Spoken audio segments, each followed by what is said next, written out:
Kalau kita ngurusi itu ono sing luwih penting, luwih wajib, terkadang kelalen. Kita terpancing urusan itu dan begitu. Negara liya wis masyhur, wis suwur, makmur, bisa ekonominya menguasai, pertaniannya dikuasai, dolarnya kita kalah, rupiahnya kita kalah, dan lain sebagainya. Masa kita masih uplak-uplak urusan begitu? Lihat ke depan, harusnya bangsa kita ini jangan sampai menjadi bangsa atau umat yang selalu ketinggalan. Lagi-lagi negara kita itu negara berkembang kapan wae berkembang terus. Loh inilah.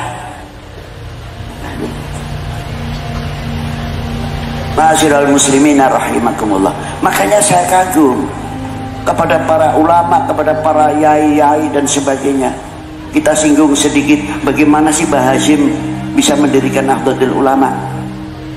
Terkadang anak-anaknya orang NU tidak mengetahui bagaimana perjuangannya Mbah Hasyim.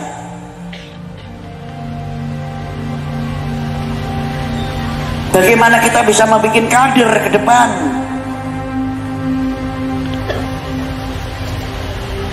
Bagaimana asal-usulnya Mbah Hasyim mendirikan NU? Karena ketika Mbah Hasyim di Makkahul Mukarramah berhadapan dengan peristiwa per peristiwa sampai jatuhnya Syarif Husain sebab apa?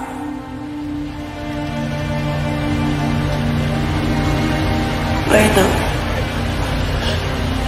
Begitu rusaknya mulai akidah, mulai terkikis. Akidah itu ahli sunnah wal jamaah. Mbah Hasyim pulang dari Mekah ke Indonesia, satu sisi bagaimana harus menyelamatkan akidah, tapi satu sisi harus memerdekakan bangsa ini dari belenggu penjajah dan kebodohan. Itulah pemikiran-pemikiran ulama-ulama kita. Sekarang kemana? Nah, maka dari itulah, ayo anak-anak kita biar mengerti bagaimana sejarahnya para beliau. Apalagi kembali sekarang haulnya Sayyidina Syekh Al-Alimul Allamah wa akabiril awliya wa akabirul a'immah fi zamanihim Sultan Abdul Fattah radhiyallahu ta'ala anhu. Bangga tidak Indonesia mempunyai Sultan Abdul Fattah di zaman itu? Kita mempunyai Sultan Trenggono, bangga tidak? Kita mempunyai Sultan Adipati Yunus, bangga tidak? Di zamannya. Sejarah-sejarah itu luar biasa. Bagaimana berdirinya keserajaan atau kesultanan Demak pada waktu itu? Hebatnya Sultan Abdul Fattah bisa mengambil kebijakan-kebijakan yang luar biasa, walau di sebagian tarikh tidak tertulis. Kepedulian beliau terhadap tanah airnya, walaupun pada waktu itu belum merupakan Indonesia, masih berbentuk Jawa dan di bawah Majapahit. Bawah Majapahit itu dulu sampai Malaka, bahkan di zaman Gajah Mada sampai Sri Lanka, sampai Indochina.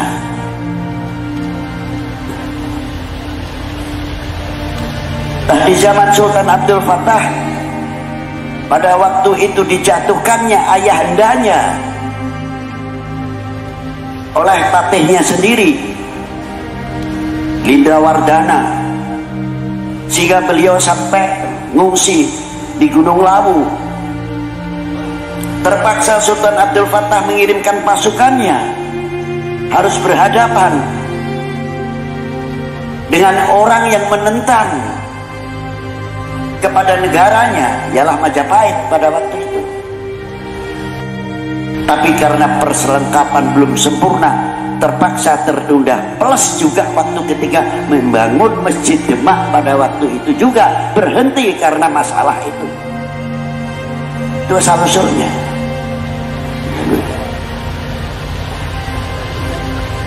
Kedua, ketika Lindrawardana dijatuhkan oleh Patih Udara yang mengangkat dirinya Brawijaya ke-6, mulai dari situ Sultan Abdul Fattah karena melihat perjanjian dengan Portugis, untuk saling membantu menyerang Demak.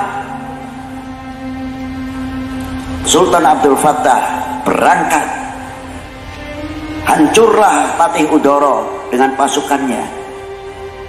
Beliau terus menjemput ayahnya di Gunung Lawu untuk dipersilahkan, monggo Kang Romo jumeneng lagi. Tapi Brawijaya sudah cukup sepuh, ingin menjadi orang yang mandito. Akhirnya dari situlah beliau mulai menekuni ibadahnya yang luar biasa. Sultan Abdul Fattah membuat satu kebijakan, karena kakak adiknya banyak, tidak mau akan menjadi warisan, berebut waris, maka Majapahit diserahkan kepada kakak-kakaknya. Lebih baik Sultan Abdul Fattah ke Demak bagi membuat satu kadipaten Demak pada waktu itu. Itu bijaksana yang luar biasa. Hal ini juga dilakukan yang sangat luar biasa. Siapa beliau? Kanjeng Sunan Kudus. Dengan bijaknya Kanjeng Sunan Kudus, Pangeran Poncowati akhirnya menyerahkan kerajaannya. Kalau saya mungkin pribadi saya ngomong, wis dikai kerajaan duweni wilayah. Sapa wong sing ora pengin dadi ratu? Jadi Sultan mungkin nek kula yang naik wis ora dadi masalah, mecah karo Demak ya ora apa-apa. Tapi kalau Imam Ja'far Shadiq tidak mau ada negara berdiri di dalam negara, maka bijaksananya beliau masjid keraton yang diberikan kepada Kanjeng Sunan Kudus dijadikan masjid Menara Kudus. Akhirnya Demak adalah Demak, negara persatuan pada waktu itu. Demak tidak bisa dipecah-pecah. Hebatnya Al-Imam Ja'far Shadiq, Kanjeng Sunan Kudus. Itulah contoh yang luar biasa untuk kita semuanya. Mau gawe negara dalam negara. Nah, inilah pentingnya. Dan apabila kita melihat sejarah-sejarah apa yang diperjuangkan oleh Wali Sembilan dan sebelumnya, kalau kita ceritakan sampai esok doer gitu. Iya. Inilah bagaimana di zaman Rasulullah melambung. Dari zaman Rasulullah melambung ke Wali Sembilan dan sebelumnya.